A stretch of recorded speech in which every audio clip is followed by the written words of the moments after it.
Hello everyone, this is Heming from OpenText Global Technical Support Team. In today's sharing, I will introduce you how to set up a timesheet for proposal in PPM.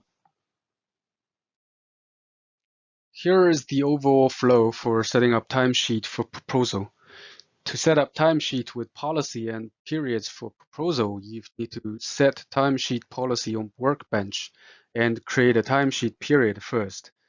In case you'd like to use different timesheet policy and period for other request types or projects, repeat step 1 and 2 for those items.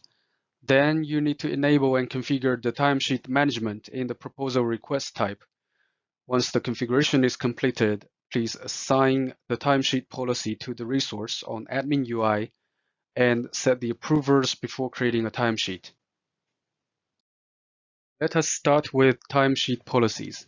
These policies are the rules which are designed to control the creation and operation of timesheets, like which reporting period type, weekly, bi-weekly, semi-monthly, or monthly, is used to log time, and maximum and minimum amounts of time allowed per day and per timesheet, and so on. Timesheet policies are configured in the Workbench.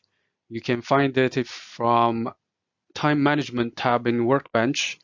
Please input the policy name and select period type. One thing to be highlighted here is to make sure request is selected in Work Item tab. Otherwise, the proposal would not be listed in the timesheet create page. If the timesheet policy is created for other work items like a program, please select the related work item types. There is a default timesheet policy called semi-monthly day hours in a fresh installed PPM system as global timesheet policy. Global timesheet policy is the policy which will be automatically assigned to a newly added resource. You can create a new timesheet policy and set it as the global timesheet policy by clicking the Set Global Timesheet Policy button, so that a new resource will use that policy by default. Moving on to time period. Time period is a specific date range of a given period type. There are 4 period types: weekly, bi-weekly, semi-monthly, and monthly. For weekly and bi-weekly, each period starts on a Monday by default. For semi-monthly, the first time period always starts on the 1st and ends on the 5th of the month. For monthly, each time period covers one full calendar month.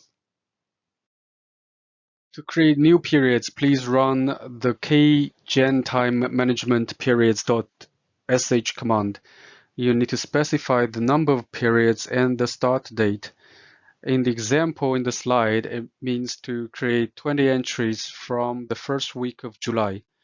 While running the command, it will ask you to select the period type. Here 1 is selected to create a weekly period type. Please note that the selected period type should match the one which is set in the timesheet policy. If there already has the same period in the database, it returns a message time period exists. Up to now, we have finished the configuration for time management module. The next step is to turn on time management for proposal.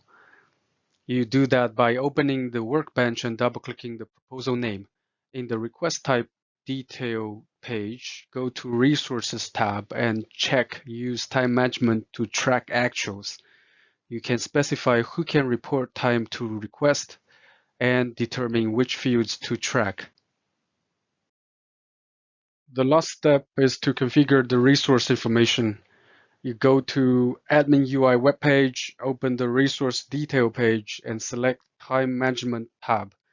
In the Use This Policy item, select the created timesheet policy and select the approvers.